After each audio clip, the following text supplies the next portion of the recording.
We're talking about everyone's favorite subject, right? Money. How do we make money as a music producer? How do you make a living as a music producer? Before we move forward, by the way, I do have a free guide that just talks about this subject alone. 5 ways music producers make money in 2024. Make sure you click the link, sign up, get that free guide. It provides links, it provides websites to help you get started, to help you get your music copywritten, to help you get your music published, to help you claim your music properly, to help you distribute your music. I have all of that in there in this free guide so you can start making money as a music producer. If you already make money as a music producer, maybe this will just teach you more about the legal side, what you're entitled to. Maybe you're not asking for enough. Maybe you're not asking for the right things. This could help you with all of that. Make sure you click the link below, download the free guide. And also, before we move forward, I have one little disclaimer. I am not a lawyer, obviously. Just wanted to give you guys the inside scoop from my experience, the legalities, what a producer is entitled to, what you should be looking for, what you should be asking for. Always consult with a lawyer. They're going to go over the fine print. They're going to understand some things that you don't. But you also want to have an understanding of the business yourself, right? So you can even communicate with a lawyer so you know what to look for as well. And then the lawyer can help you out, comb through the fine print. You go back and forth in negotiations. The lawyer will help you with all of that. But again, you want to have some understanding of this stuff yourself. And this video, along with the free guide, is going to help you gain that understanding. So again, make sure you get that free guide. And without further ado, let's just dive right into this. So you made this song, you made this amazing production. Somebody wants to buy it, somebody wants to record it, somebody wants to put it on their album, etc. What are you entitled to as a music producer? What do you ask for? First and foremost, when a production or a song is created, we are talking about a master recording. A master recording, you take a production, you record over it, you mix it and master it. The song is complete. You guys wrote it, produced it, mixed it, master it. It's finalized. This is your master recording. But there's 2 sides, right? When a song is created, we have the master recording, but we also have the publishing.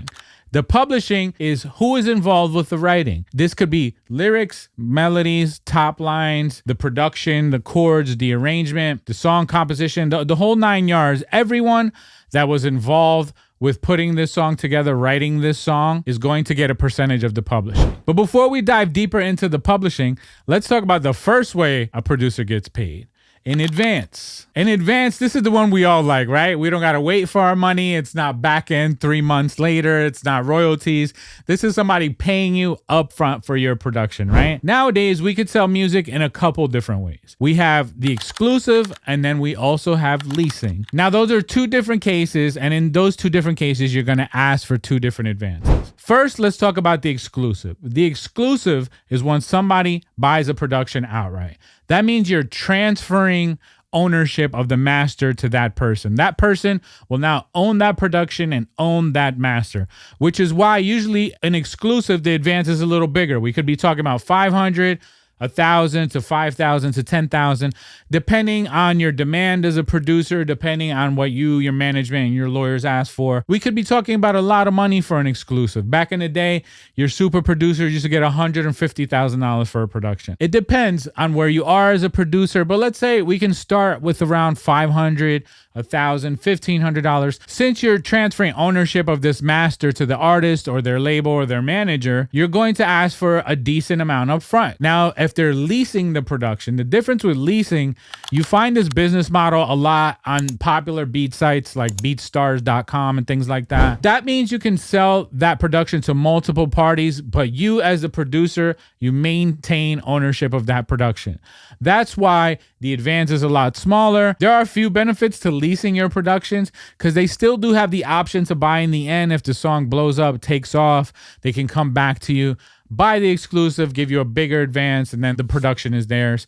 And while this production is yours and you still claim ownership of it and you're leasing it to different artists and different labels, they can commercially use that production and you can collect royalties on all these productions. That's the benefit. So let's talk about that. Now let's jump into royalties. We're going to talk about 2 different types of royalties. And again, we have the master recording and then we have the publishing. So the first type of royalty is points on the master.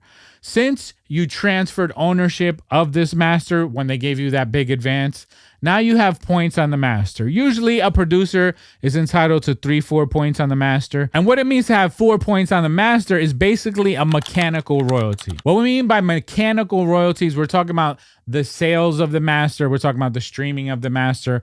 We're talking about vinyl. We're talking about CDs. We don't really use CDs anymore and tapes and things like that, but vinyls are still very popular. And of course, streaming is number one. So if the people are downloading this thing, they're streaming it, they're buying physical copies on vinyl, you get a percentage of all of that. Those are your mechanical royalties. Usually a producer is entitled to about 3-4%.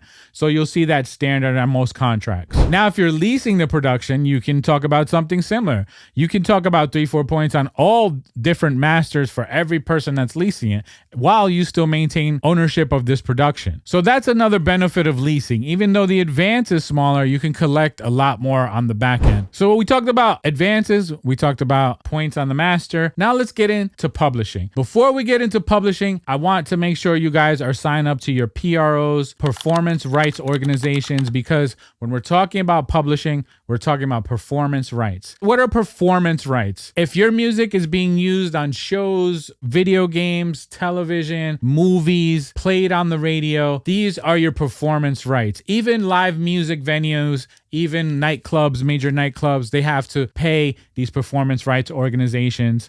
So what is a performance rights organization? A performance rights organization basically keeps track of your music and all of the performances of the music in all the different ways that we discussed. Everything gets reported back to them, and they pay you royalties based on the percentage of your publishing. So what is a producer entitled to? So as a producer, you're usually entitled to about 50% of the publishing. So let's say you and an artist got in the studio, you produced the track, the artist wrote the lyrics and performed the lyrics. Typically, if you guys didn't sign a split sheet of any kind, we're going to go over what a split sheet is. But if you didn't sign a split sheet of any kind, typically the court will divide that down the middle. Producer gets 50%, songwriter gets 50%, and a split sheet should display that. All a split sheet is you're going to put your name, your address, your contact information, your PRO information, which we have yet to get into, and your signature agreeing to this percentage. This is the name of the song. So-and-so wrote 50%. The other person wrote 50%. You guys both signed that agreement. That's a split sheet. All your information is there. We briefly talked about what a PRO is, but what are the main PROs? How do you sign up? How do you get an account, etc.? The main three PROs are ASCAP, BMI, and CSAC. CSAC you have to be invited to, so I'm not really talking about CSAC right now. Let's just keep it on ASCAP and BMI. I happen to be an ASCAP member for years. You can sign up to whichever one you want. I just happen to be an ASCAP member, so obviously I'm going to recommend ASCAP. And if you have already downloaded my free guide, there are links to the PROs there. Everything that I'm talking about, there's links to sign up. And it's basically a very easy one-time process. You pay a one-time fee, you become an ASCAP member. They'll give you what is called the IPI number. That's basically your songwriter social security number. So anytime a song is registered and you claim publishing on that song, your IPI number is used. And not only a songwriter account, but you also set up a publisher account. And you only have to do this one time. Every songwriter needs a publisher. So if you're not signed to a publisher of any kind, you just create your own publisher at the same time that you create your songwriting account. So you'll get an IPI for you as a songwriter, and you'll get an IPI number for the publishing company that you also just created. And let's say you as a producer have 50% of the publishing, 25% of that is going to be paid out to your songwriter name, and 25% of that is going to be paid out to your publisher name. And that's exactly how you would register this song on ASCAP. Now, the last way I wanted to talk about getting money as a music producer is basically putting out music yourself, distributing that music yourself, even if it's just productions without artists on them. You want to put out a producer album, a producer playlist. You want to put that into DSPs and Spotify, Apple Music, Tidal, YouTube Music, everywhere music is streamed and sold.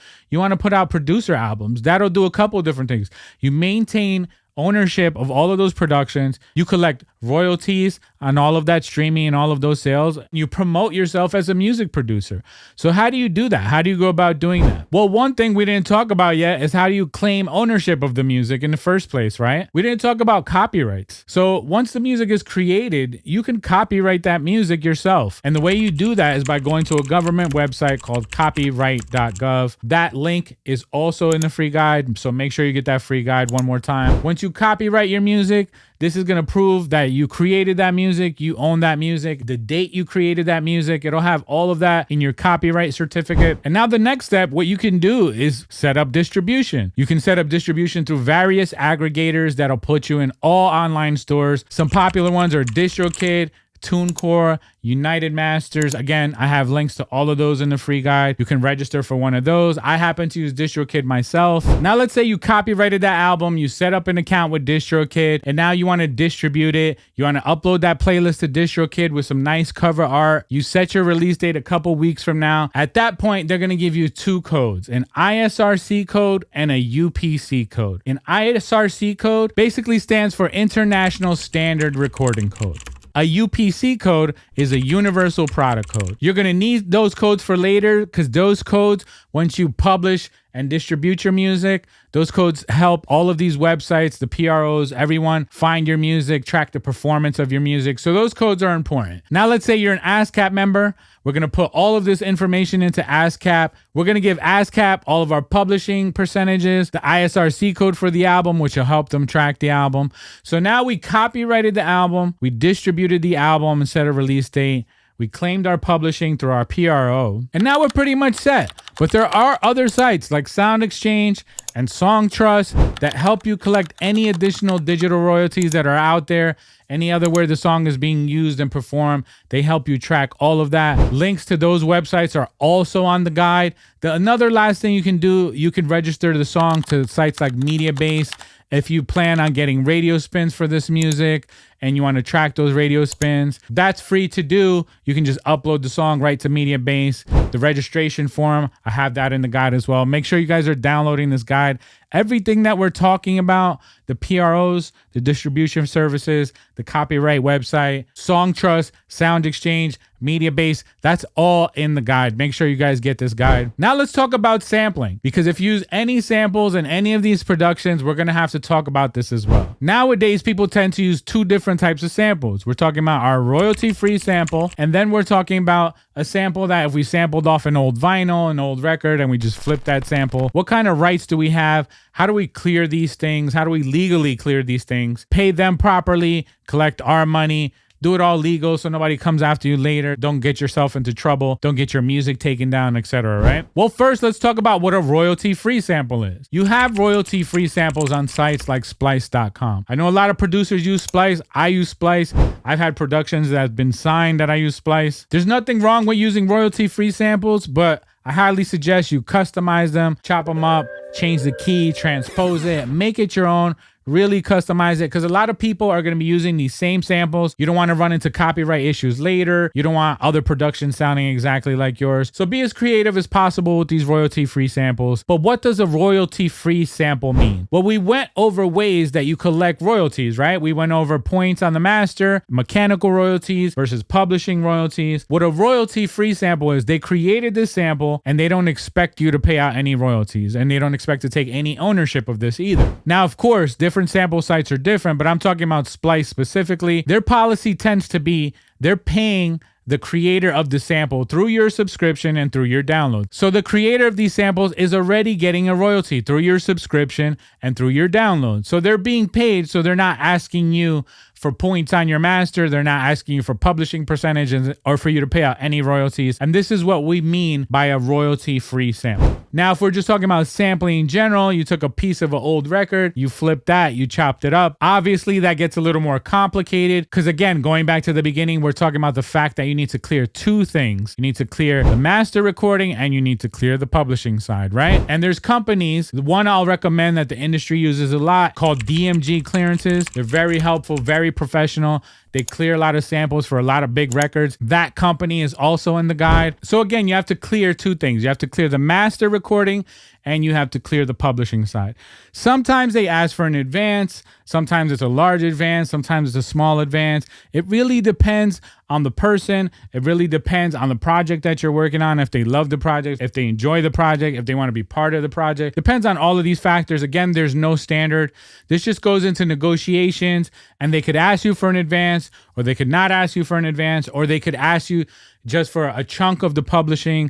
They could ask for a few different things. This totally depends on the people that own the master recording and own the publishing. So we talked about what happens when you create a song. You have a master recording, you have the publishing. We talked about how to copyright a song.